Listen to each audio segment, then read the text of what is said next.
ఇప్పుడు మనము తెలంగాణ ఉద్యమంలో భాగంగా తెలంగాణ అస్తిత్వం కోసము అన్వేషణ, మేధో మదనాలు, చర్చలు, రాజకీయ సైద్ధాంతిక ప్రయత్నాలు. అంటే అసలు తెలంగాణ ఈ సంయుక్త ఆంధ్రప్రదేశ్లో అంటే ఉమ్మడి ఆంధ్రప్రదేశ్లో ఏ విధంగా విచక్షణకు గురి అయిన తర్వాత ఏ విధంగానో తన అస్తిత్వాన్ని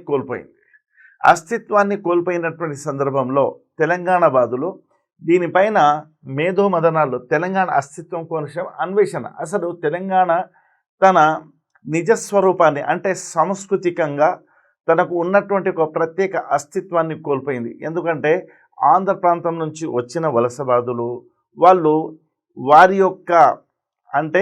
యొక్క ప్రీడామినెన్స్ వలన, అంటే వారి యొక్క అన్ని స్థాయిలో ఆధిపత్యం వలన తెలంగాణ ప్రాంతము, తెలంగాణ సంస్కృతి, కట్టుబాట్లు, ఇక్కడి వ్యవహారాలు, భాష, ఉచ్చారణ, క్రియలు ఇవి మొత్తం ఏమైనాయి అంటే మొత్తం దిగదుడుపు అయిపోయినాయి. అంటే ఇవి పనికి రాకుండా పోయినవి. ఇక మేధో మదనాలు, చర్చలు అంటే ఇక్కడ తెలంగాణ వాదులకు ఈ తెలంగాణ సంస్కృతి పట్ల ఉన్నటువంటి అభిమానంతో మేధో మదనాలు చేయడం ప్రారంభించారు. అంటే తెలంగాణ సంస్కృతి పట్ల ఆలోచించడం ప్రారంభం చేశారు. ఏమిది అసలు తెలంగాణ సంస్కృతి మనం ఎలా రక్షించుకోవాలా, తెలంగాణ సంస్కృతి కాపాడడానికి ఏ విధమైనటువంటి మనము అడుగులు వేయాలా, తెలంగాణ సంస్కృతి పట్ల మనము ఏ విధమైనటువంటి అర్థవంతమైనటువంటి ఆలోచనలతో దీన్ని మళ్ళీ తెరపైకి తీసుకురావాలా, దీన్ని పునర్జీవింప చేయాలా. ఆంధ్ర ఆధిపత్య సంస్కృతిలో తెలంగాణ సంస్కృతి 2వ స్థానానికి దిగజారింది. అంటే తమ ఆత్మగౌరవాన్ని తెలంగాణ ప్రాంతం వారు కాపాడుకోవడానికి చేసినటువంటి ప్రయత్నాలే ఈ మేధో మదనాలు. రాజకీయ సైద్ధాంతిక ప్రయత్నాలు అంటే తెలంగాణ సంస్కృతి అణచివేయబడినటువంటి ఈ సందర్భంలో, ఈ సమయంలో రాజకీయపరమైనటువంటి ప్రక్రియ ద్వారా, అంటే తమ స్వయంగా తామే నిర్ణయం తీసుకునే స్థాయిలో ఏ విధమైనటువంటి ప్రయత్నాలు చేయాలా, ఎలా తమకు తాము స్థాపించుకోవాలా, ఎలాగా తెలంగాణ సంస్కృతిని మళ్ళీ దాని యొక్క పూర్వస్థానాన్ని స్థాపించాలా, తెలంగాణ సంస్కృతిని గుర్తించదగినటువంటి స్థాయిలో ఏ విధంగా, ఏ ప్రయత్నాల ద్వారా, ఏ సిద్ధాంతాల ద్వారా, ఏ ఆలోచన ద్వారా, ఏ రాజకీయ ప్రక్రియ ద్వారా దీన్ని మనము పునఃస్థాపించడానికి ఉన్నటువంటి అవకాశాలను బట్టి ఆ కాలంలో ఏం చేశారు అంటే మేధో మదనాలు ప్రారంభమయ్యాయి. ఇక ఇది అసలు తెలంగాణ ప్రాంతం అనేది నిజాం రాజ్యంలో అంటే హైదరాబాదు రాజ్యంలో ఒక భాగంగా ఉండింది. ఎప్పుడైతే 17 సెప్టెంబర్ 1948లో పోలీస్ చర్య అనండి, లేకుంటే ఆపరేషన్ పోలో అనండి, లేకుంటే ఆపరేషన్ క్యాటర్పిల్లర్ అనండి, లేకుంటే 5 రోజుల మిలిటరీ చర్య అనండి, దాని ద్వారా ఇది భారత యూనియన్లో కలిసింది. కానీ భారత యూనియన్లో కలిసిన తర్వాత అక్కడ ఆంధ్ర ప్రాంతము అంటే ప్రస్తుతం ఉన్నటువంటి కోస్తాంధ్ర, రాయలసీమ ప్రాంతము అవి అక్టోబర్ 1, 1953లో ఆంధ్ర రాష్ట్రం అనేది ఏర్పడ్డాయి. అయితే ఆ ప్రాంత వారికి ఎన్నో భిన్నమైనటువంటి కష్టాలు, నిష్ఠురాలు ఉన్నాయి. ఎన్నో సమస్యలతో కొట్టమిట్టాడుతున్నారు. ఆ సందర్భంలో ఈ తెలంగాణ ప్రాంతాన్ని ఒకవేళ కోస్తాంధ్ర ప్రాంతంతో కలిసి విశాల ఆంధ్రప్రదేశ్ ఏర్పడాలనేది భాషను ఆధారంగా చేసుకొని ఒకే ఒక నినాదంతో తెలుగు ప్రజల అస్తిత్వము అనే ఒక భావనతో విశాలాంధ్రప్రదేశ్ ఏర్పాటు చేయడానికి ఎన్నో ప్రయత్నాలు జరిగాయి. ఈ ప్రయత్నాల్లో భాగంగా తెలంగాణ ప్రాంతం వారికి విశాలాంధ్రప్రదేశ్లో కలిసేటప్పుడు ఎన్నో అనుమానాలు ఉన్నాయి. అనుమానాలు అంటే తమ భవిష్యత్తు పట్ల ఎన్నో అనుమానాలు ఉన్నాయి. ఎందుకంటే ఇక్కడ 2 అంశాలు ముఖ్యంగా. తెలంగాణ ప్రాంతము ఒక పరంపరాగతమైనటువంటి రాజకీయ వ్యవస్థలో మనుగడ సాగించింది. అంటే దీనికి నూతన వస్తున్నటువంటి పోకడలు మార్కెట్లో కానీ, మన రాజకీయంగా కానీ, విద్యలో కానీ, వ్యాపార సరళిలో కానీ వస్తున్నటువంటి నూతన భావనలు ఈ తెలంగాణ ప్రాంతం వారికి ఏ విధంగానో దాంతో సంబంధం లేదంటే వీళ్ళు నేర్చుకోలేదు, దానిపైన అవగాహన లేదు. అదే సందర్భంలో ఆంధ్ర ప్రాంతం బ్రిటిష్ వారి యొక్క పరిపాలనలో ఉండడం వల్ల వారికి విద్యాపరంగాను, మరి వ్యాపార సరళిలోనూ, మరి నూతనంగా వస్తున్నటువంటి పోకడలు అంటే ప్రజాస్వామ్య పోకడలు కానివ్వండి, లేకుంటే వ్యాపారంలో కానివ్వండి, విద్యలో కానివ్వండి, ఈ పోకడలను వాళ్ళకు అవగాహన ఉంది. అయితే తెలంగాణ ప్రాంతం వారు కంపారిటివ్లీగా అంటే తులనాత్మకంగా రెండు ప్రాంతాలను మనము గమనించినట్టయితే తెలంగాణ ప్రాంతం వారు చాలా వెనుకబడి ఉన్నారు. ఇలా వెనుకబడి ఉన్నటువంటి ప్రాంతం వారు ఒకవేళ ఆంధ్ర ప్రాంతము తెలంగాణ ప్రాంతాన్ని కలుపుకొని విశాలాంధ్రప్రదేశ్ ఏర్పడితే తెలంగాణ ప్రాంతం వారి యొక్క ప్రయోజనాలు మొత్తము ఏవి నెరవేరబడవు. ఆంధ్ర ప్రాంతం వారు అన్ని రంగాల్లో ముందు ఉన్నారు కాబట్టి వాళ్ళే ప్రయోజనం పొందుతారనేది ఒక నిగూఢమైనటువంటి అనుమానము అది బయటికి పడింది తెలంగాణ ప్రాంతం యొక్క నాయకులతో. ఇదే సందర్భంలో ఆంధ్రప్రదేశ్ ఏర్పాటు కావడానికి ముందు ఆంధ్ర మరియు హైదరాబాదు రాష్ట్రంలోని తెలంగాణ ప్రాంతం నాయకుల మధ్యన ఇరు ప్రాంతాల కలిపి విశాలాంధ్ర ఏర్పాటు చేసే ప్రక్రియలో విభేదాలు, వ్యతిరేకతలు మరి అనుమానాలు ఏర్పడ్డాయి. అయితే ఎప్పుడైతే ఆంధ్రప్రదేశ్ ఏర్పాటు చేయడానికి ఆంధ్ర ప్రాంతం నాయకులు మరి హైదరాబాదు రాజ్యంలోని తెలంగాణ ప్రాంతం నాయకుల మధ్యన చర్చలు జరిగినవి. అంటే ఇరు ప్రాంతపు నాయకుల మధ్యన చర్చలు జరిగినవి. ఈ చర్చల సందర్భంలో విశాల ఆంధ్రప్రదేశ్ ఏర్పాటు చేయడకు లేదా విశాల ఆంధ్ర ఏర్పాటు చేయడకు ఏమైంది అంటే చేసే ప్రక్రియలో భేదాలు, వ్యతిరేకతలు మరి అనుమానాలు ఉన్నాయి. ఒకటి, రెండు రాష్ట్రాలు ఏర్పాటు చేస్తే దానికి ఇద్దరు నాయకులు సమంగాను, సమంజసంగాను, న్యాయబద్ధంగాను ఒప్పుకోవాలి. ఇక్కడ ఏముంది? విభేదాలు ఏర్పడ్డాయి, వ్యతిరేకతలు ఏర్పడ్డాయి. అంటే ఏకాభిప్రాయమే లేదు తెలంగాణ ప్రాంతంలో.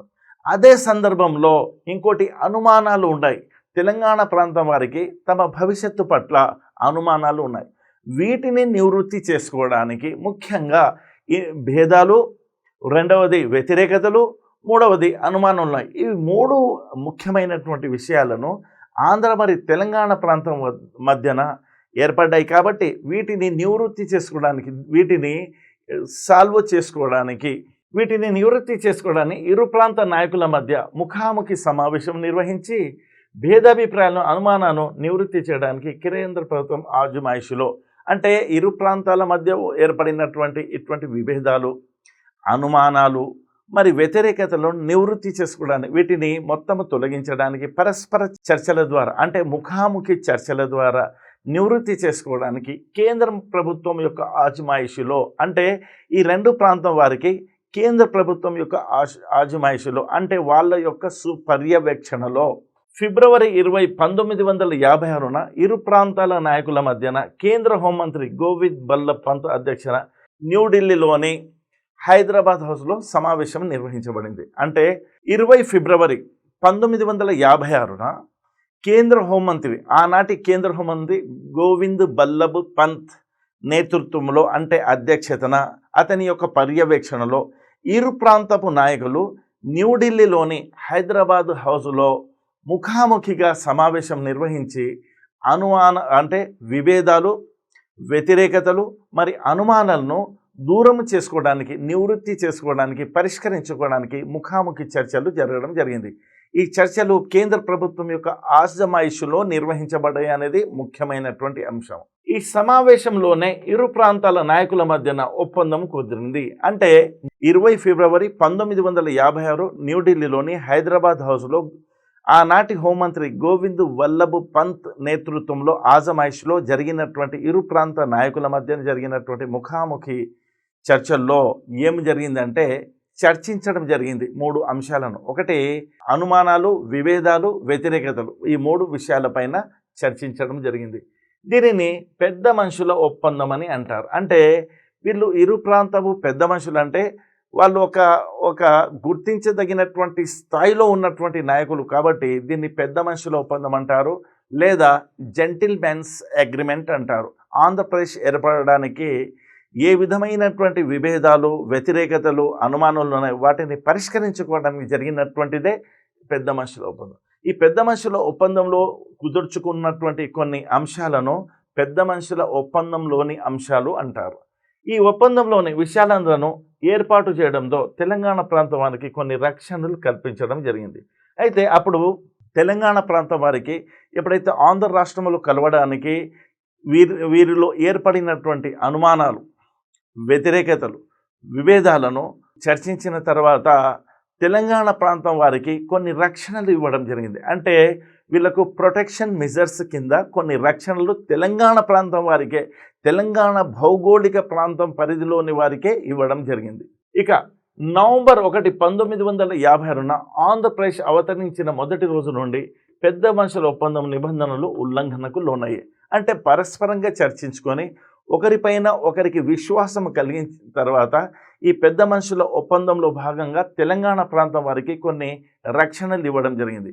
ఆ రక్షణలు విశాలాంధ్రప్రదేశ్ ఏర్పడిన తర్వాత తూచా తప్పకుండా పాటించాలని నిర్ణయించుకున్నారు. కానీ జరిగినటువంటి విషయం ఏంటంటే నవంబర్ 1, 1956 ఎప్పుడైతే విశాల ఆంధ్రప్రదేశ్ రాష్ట్రం ఏర్పడిందో ఏర్పడిన మొదటి రోజు నుండే ఈ పెద్ద మనుషుల ఒప్పందంలో తెలంగాణ ప్రాంతం వారికి ఇచ్చినటువంటి రక్షణల హామీ అవి ఉల్లంఘనకు గురి కావడము జరిగింది. సీమాంధ్ర పాలకులు ఆంధ్రప్రదేశ్లో రాజకీయ ఆధిపత్యం సాధించి వారు పన్నిన వ్యూహం ప్రకారము తెలంగాణ మిగులు నిధులను ఆంధ్ర ప్రాంతానికి తరలించారు. అయితే ఆంధ్ర రాష్ట్రం ఏర్పడిన తర్వాత ఈ ఉల్లంఘనలు ఎలా ప్రారంభమయ్యాయంటే దీంట్లో ఒక ముఖ్యమైన పెద్ద మనుషుల ఒప్పందంలో ఒక ముఖ్యమైనటువంటి అంశము ఆ తెలంగాణ ప్రాంతంలో ఏవైతే రక్షణలు ఇవ్వడం జరిగిందో తెలంగాణ ప్రాంతం వారికి అవి ఉల్లంఘనకు గురయ్యాయి. ఆ ఉల్లంఘనలో ఇంకో విషయం ఏంటంటే ఆంధ్ర ప్రాంతం వారి యొక్క ముందటి అభిప్రాయం ప్రకారము రాష్ట్రం ఏర్పడక ముందు వాళ్ళకు ఉన్నటువంటి అభిప్రాయం ప్రకారము రాష్ట్రం ఏర్పడిన తర్వాత తెలంగాణలో ఏర్పడే మిగులు నిధులు అంటే తెలంగాణ ద్వారా వచ్చే ఆదాయము ఖర్చులు పోనుగా ఏదైతే మిగులుతుందో ఆ ఆదాయాన్ని తెలంగాణ ప్రాంతం యొక్క అభివృద్ధికే ఖర్చు చేయాలి. కానీ అది ఖర్చు చేయలేదు. ఇది పెద్ద మనుషులు స్పష్టంగా రాసుకున్నారు. కానీ ఏం చేశారు, ఈ తెలంగాణ ప్రాంతంలో ఏర్పడినటువంటి ఈ మిగులు నిధులను ఆంధ్ర ప్రాంతానికి తరలించడం జరిగింది. అయితే దీని గురించి చాలామంది అభిప్రాయం ఏంటంటే తెలంగాణ ప్రాంతంలోని మిగులు నిధులను ఆంధ్ర ప్రాంతానికి వాళ్ళు వాంటెడ్గా వారి యొక్క వ్యూహంలో భాగంగా తరలించడం జరిగింది అంటని వ్యాఖ్యానించడం జరిగింది.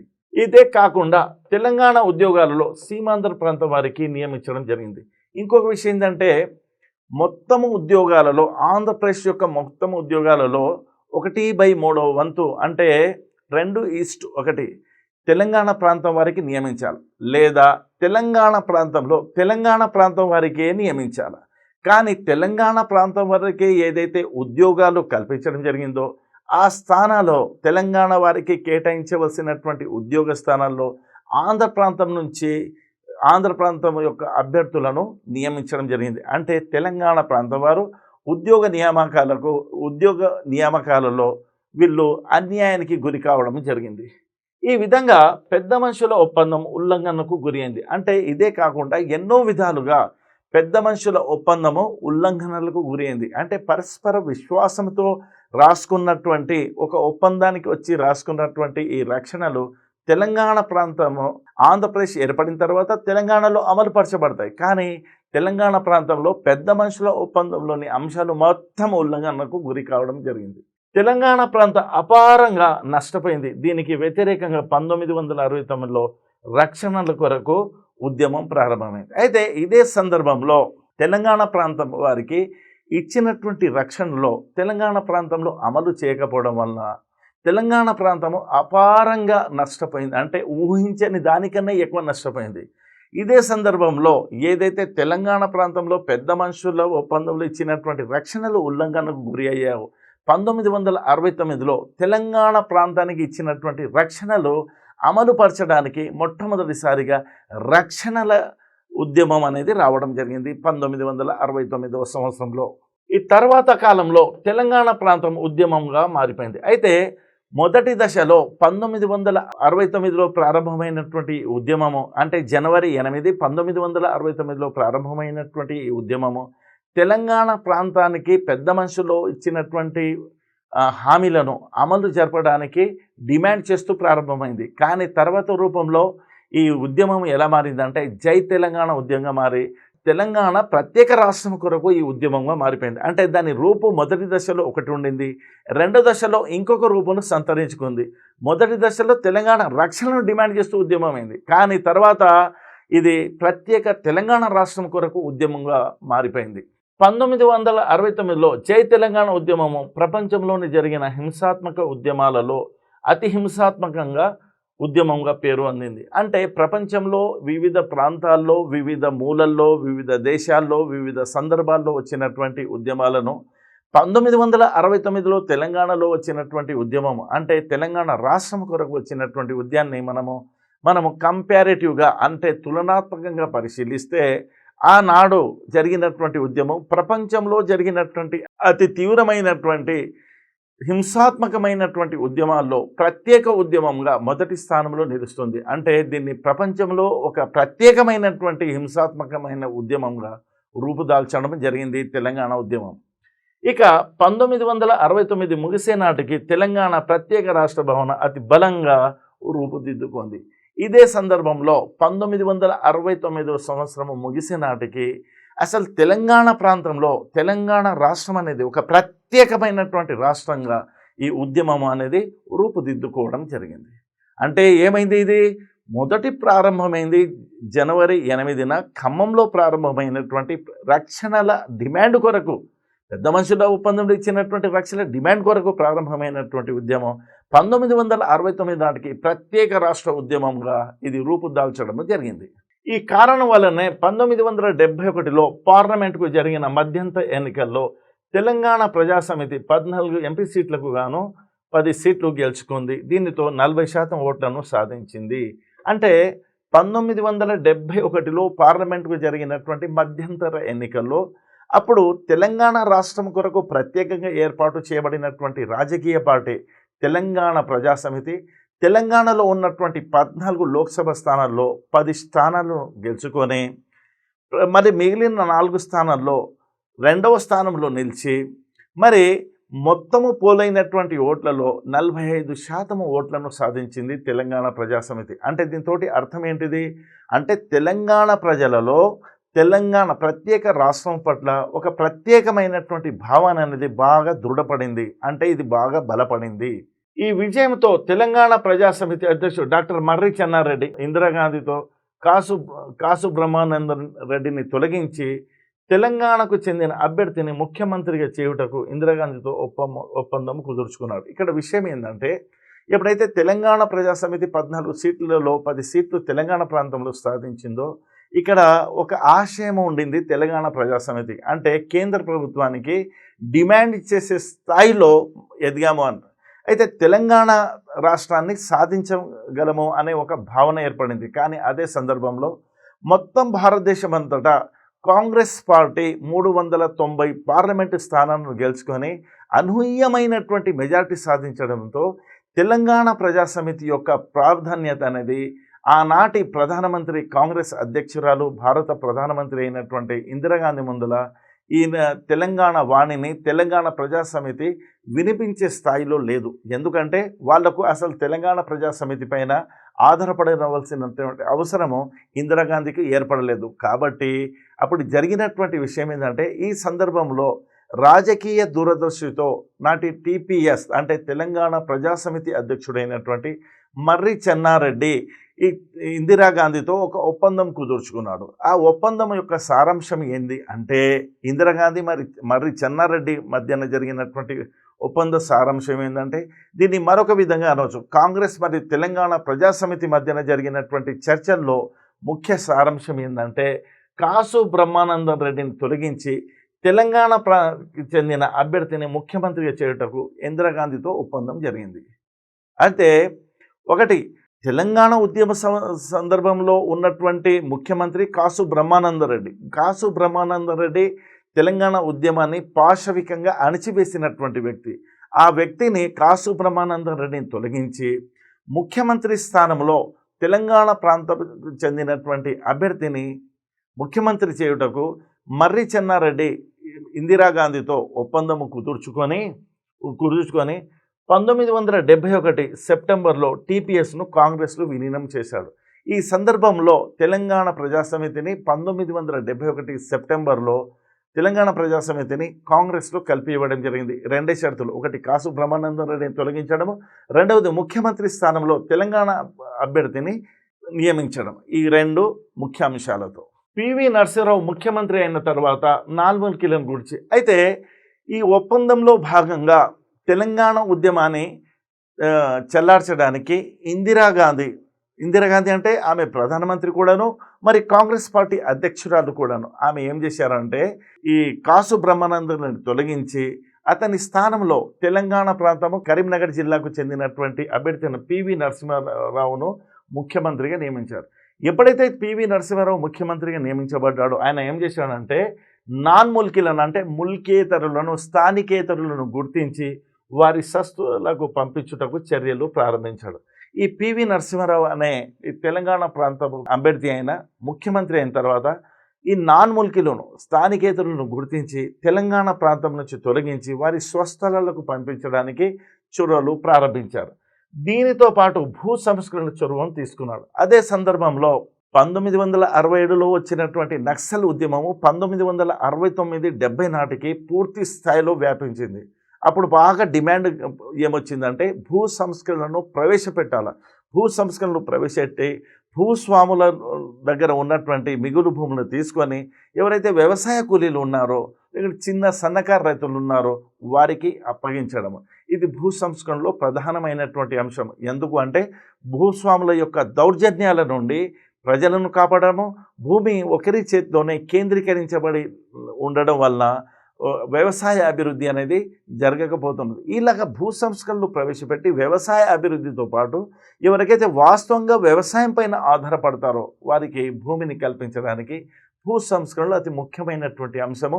ఇది 1970 నాటికి మొత్తం భారతదేశంలో ప్రధాన చర్చనీయాంశమైంది. 1971లో ముఖ్యమంత్రి అయినటువంటి పివి నరసింహారావు భూ సంస్కరణలకు సంబంధించి ఆంధ్రప్రదేశ్ ప్రాంతంలో ఒక చొరవ తీసుకున్నాడు, అంటే ఒక ప్రారంభం చేశాడు. ఇదే సమయంలో 3 అక్టోబర్ 1972న సుప్రీంకోర్టు ప్రధాన న్యాయమూర్తి 5 రాజ్యాంగ ధర్మాసనము ముల్కీ నిబంధనలు రాజ్యాంగబద్ధమైనవేనని తీర్పునిచ్చింది. ఎప్పుడైతే ముఖ్యమంత్రిగా ఈ పివి నరసింహారావు గారు ఉన్నారో అప్పుడు 1972 అక్టోబర్ 3వ తేదీన ప్రధాన న్యాయమూర్తి ఎం హిదాయతుల్లా నేతృత్వంలోని సుప్రీంకోర్టు ధర్మాసనము ఒక తీర్పు ఇచ్చింది. అంటే ముఖ్యమంత్రిగా పివి నరసింహారావు గారు ఉన్నప్పుడు అప్పుడు జరిగినటువంటి సంఘటన ఏంటంటే అక్టోబర్ 3, 1972న ప్రధాన న్యాయమూర్తి సిక్రీ నాయకత్వంలోని బెంచ్ అంటే రాజ్యాంగ ధర్మాసనము ముల్కీ నిబంధనలు రాజ్యాంగబద్ధమేనని తీర్పునిచ్చింది. అంటే ఈ ప్రధాన న్యాయమూర్తి నేతృత్వంలోని 5 న్యాయమూర్తుల ఈ ధర్మాసనము రాజ్యాంగ ధర్మాసనము ఈ ముల్కీ నిబంధనలు రాజ్యాంగబద్ధమే అంటని తీర్పునిచ్చింది. అంటే తెలంగాణ ప్రాంతంలో స్థానికుల అంటే ఈ ముల్కీలకు ఇచ్చినటువంటి నిబంధనలు ఇవి రాజ్యాంగబద్ధము, ఇవి చెల్లుబాటు అవుతాయని తీర్పునిచ్చింది సిక్రీ నాయకత్వంలోని డివిజన్ బెంచ్. ఆయన సుప్రీంకోర్టు ప్రధాన న్యాయమూర్తి. ఇక ఈ తీర్పును వ్యతిరేకించిన ఆంధ్రులు ఆంధ్ర రాష్ట్ర ఏర్పాటుపై జై ఆంధ్ర ఉద్యమాన్ని చేపట్టారు. ఎప్పుడైతే సుప్రీంకోర్టు తీర్పు వచ్చిందో ముల్కీ నిబంధనలు రాజ్యాంగబద్ధమేనని అప్పుడు ఆంధ్ర ప్రాంతంలోని నాయకులు పివి నరసింహారావుకు వ్యతిరేకించేటటువంటి వాళ్ళు ఒక ఉద్యమాన్ని లేవదీశారు. ఆ ఉద్యమం ఏంటంటే జై ఆంధ్ర ఉద్యమం. ఈ జై ఆంధ్ర ఉద్యమం యొక్క ముఖ్య ఉద్దేశం ఏంటంటే ఏ విధమైనటువంటి ప్రతిబంధకాలు లేని ఆంధ్రప్రదేశ్ ఉండాలి. అలా ప్రతిబంధకాలు ఉంటే, నియమాలు అమల్లో ఉంటే ఆంధ్ర రాష్ట్రాన్ని ప్రత్యేక రాష్ట్రంగా ఏర్పాటు చేయమని. ఈ ఉద్యమము హింసాత్మకంగా మారడం వలన పివి నరసింహారావు మంత్రివర్గం సహచరులు రాజీనామా చేయడం జరిగింది. అయితే ఈ ఉద్యమం ఏమైందంటే హింసాత్మకమైనటువంటి రూపు దాల్చింది. హింసాత్మకమైన రూపు దాల్చి ఎంతోమంది ప్రాణాలు కోల్పోయాయి ఉద్యమంలో పాల్గొన్నటువంటి వారు పోలీసు కాల్పులో. అప్పుడు ఈ పివి నరసింహారావు గారి పైన ఒక ఆరోపణ వచ్చింది. అంటే ఈ పివి నరసింహారావు ముఖ్యమంత్రిగా ఆంధ్రప్రదేశ్లో శాంతి భద్రతలు కాపాడడానికి విఫలమయ్యాడు కాబట్టి రాజీనామా చేయమని. కాబట్టి 1973 జనవరిలో పివి నరసింహారావు ప్రభుత్వము రాజీనామా సమర్పించింది. అంటే ముఖ్యమంత్రిగా పివి నరసింహారావు గారు రాజీనామా చేయడం జరిగింది. పివి నరసింహారావు విధి లేని పరిస్థితుల్లో రాజీనామా చేయడం జరిగింది. అంటే ఆంధ్రప్రదేశ్లో వచ్చినటువంటి జై ఆంధ్ర ఉద్యమం హింసాత్మక మారడంతో ఇక ఎక్కడ ఛాయిస్ లేకుండా అంటే విధి లేని పరిస్థితుల్లో పివి నరసింహారావు గారు రాజీనామా చేయడం జరిగింది.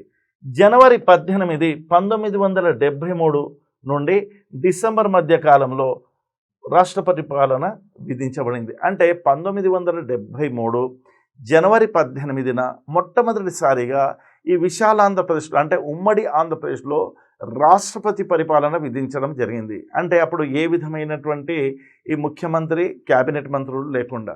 ఆ సందర్భంలో శాసనసభను ఏం చేశారంటే దీన్ని రద్దు చేయకుండా దీన్ని అలాగే కొనసాగించారు. అప్పుడు ఎప్పటి వరకు సాగించింది ఈ రాష్ట్రపతి పాలన అంటే 18 జనవరి 1973 నుంచి డిసెంబర్ 1973 వరకు ఆంధ్రప్రదేశ్లో రాష్ట్రపతి పరిపాలన కొనసాగింది. ఇక జయాంధ్ర ఉద్యమాన్ని అంతం చేయడానికి 1973లో ఆంధ్ర మరియు తెలంగాణ నాయకులు చర్చించి 6 సూత్ర పథకాన్ని ప్రకటించబడ్డాయి. అయితే జయాంధ్ర ఉద్యమం అక్కడొస్తే ఇక్కడ జై తెలంగాణ ఉద్యమం నడుస్తున్నది. అంటే జై తెలంగాణ ఉద్యమం పూర్తిగా చల్లారలేదు, అది కూడా నడుస్తుంది. అయితే ఆ సందర్భంలో ప్రధానమంత్రి శ్రీమతి ఇందిరాగాంధీ ఆంధ్ర మరియు తెలంగాణ నాయకులను ఢిల్లీకి పిలిపించి వాళ్ళతో చర్చించి ఇద్దరికి ఆమోదయోగ్యమైనటువంటి అంశాలైనటువంటి కొన్ని అంశాలను చేర్చి 6 సూత్రాల పథకాన్ని శ్రీమతి ఇందిరాగాంధీ ప్రతిపాదించారు, అంటే ప్రకటించారు.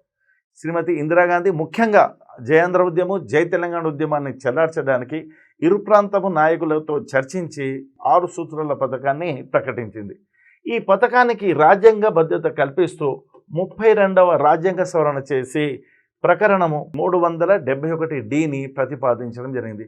6 సూత్రాల పథకాన్ని ఇలాగా ప్రభుత్వం యొక్క ఎగ్జిక్యూటివ్ తీర్మానంలాగా కాకుండా, అంటే కార్యనిర్వహణ తీర్మానంలాగా కాకుండా దీన్ని రాజ్యాంగబద్ధతను కల్పించడానికి, రాజ్యాంగంలో ఈ 6 సూత్రాలకు స్థానం కల్పించడానికి ఏం చేశారు అంటే 32వ రాజ్యాంగ సవరణను చేపట్టడం జరిగింది. రాజ్యాంగాన్ని కూడా సవరించారు. రాజ్యాంగాన్ని 32వ రాజ్యాంగ సవరణ అంటే ఈ 6 సూత్రాలను రాజ్యాంగంలో స్థానం కల్పించడానికి, రాజ్యాంగ భద్రత కల్పించడానికి మరి ఏ ప్రకరణాన్ని అంటే ఏ ఆర్టికల్ను సవరించడం జరిగిందంటే 371(d) అనే ఆర్టికల్ను ప్రవేశపెట్టడం జరిగింది. ముందు 371 ఉంది, కానీ 32వ రాజ్యాంగ సవరణ ద్వారా 371 ఆర్టికల్కు డి అనే ఉపవిభాగాన్ని చేర్చడం జరిగింది. ఇక ఈ రాజ్యాంగ సవరణ 18 అక్టోబర్ 1975లో రాష్ట్రపతి ఉత్తర్వులు జారీ చేశారు. అయితే 32వ రాజ్యాంగ సవరణ 6 సూత్రాల పథకంలో భాగంగా చేసినటువంటి ఈ పథకాన్ని 32వ రాజ్యాంగ సవరణ ద్వారా 18 అక్టోబర్ 1975న రాష్ట్రపతి ఉత్తర్వులు జారీ చేశారు. ఈ రాష్ట్రపతి ఉత్తర్వులను ప్రెసిడెన్షియల్ ఆర్డర్ అంటారు, లేదా రాష్ట్రపతి ప్రత్యేక ఉత్తర్వులు ఆంధ్రప్రదేశ్ రాష్ట్రానికి అనే పేరుతో పిలుస్తారు. రాష్ట్రపతి ఉత్తర్వుల ద్వారా ఆంధ్రప్రదేశ్ రాష్ట్రంలో జోనల్ విధానాలు అమలు పరచబడ్డాయి. అంటే ఏ విధమైనటువంటి ఉల్లంఘనలు లేకుండా జోనల్ విధానాన్ని ప్రవేశపెట్టడం జరిగింది. అంటే మండల విధానము అంటారు తెలుగులో, కానీ ఇక్కడ జోనల్ విధానాన్ని 6 సూత్రాల పథకము, 32వ రాజ్యాంగ సవరణ, 371(d) ప్రకారము 18 అక్టోబర్ 1975న రాష్ట్రపతి జారీ చేసినటువంటి ఉత్తర్వుల ప్రకారము రాష్ట్రాన్ని అంటే కోస్తాంధ్ర ప్రాంతము, రాయలసీమ ప్రాంతం, తెలంగాణ ప్రాంతాన్ని జోనల్గా విభజించడం జరిగింది. అంటే జిల్లాలను కొన్ని జోన్లుగా విభజించడము జరిగింది. దీనితో పాటు తెలంగాణ ప్రాంతీయ కమిటీ రద్దయింది. అంటే పెద్ద మనుషుల ఒప్పందంలో భాగంగా 14వ అంశమైనటువంటి ఒక కమిటీ ఉంటుంది. తెలంగాణకు ప్రాంతీయ కమిటీ అంటేనే ప్రాంతీయ మండలి ఉంటుంది. అది పార్లమెంట్లో ఎప్పుడైతే ప్రవేశపెట్టారో దాన్ని ప్రాంతీయ మండలిని కాస్త ప్రాంతీయ కమిటీగా మార్చేశారు. అంటే ప్రాంతీయ మండలికి విస్తృత అధికారాలను ప్రతిపాదించారు పెద్ద మనుషుల ఒప్పందంలో. కానీ పార్లమెంట్లో ప్రవేశపెట్టి దానికి ఎప్పుడైతే పార్లమెంట్ ఆమోదించిందో దాన్ని ప్రాంతీయ మండలి స్థానంలో ప్రాంతీయ కమిటీ వచ్చింది. ప్రాంతీయ కమిటీ ప్రాంతీయ మండలి కన్నా అల్ప అధికారాలు కలిగింది. అది కూడా ఒక కంటి తుడుపు చర్యగా తెలంగాణ పట్ల కొన్ని విషయాల్లో ఇది చొరవ తీసుకునేది. కానీ 6 సూత్రాల పథకంలో భాగంగా రద్దయినటువంటి కమిటీ ఏది అంటే ఇది తెలంగాణ ప్రాంతీయ కమిటీని రద్దు చేయడం జరిగింది. తెలంగాణ ప్రాంతీయ కమిటీ రద్దు చేయడంతో తెలంగాణకు మరి ఇంకా అపారమైనటువంటి ఆర్థిక నష్టం జరిగింది.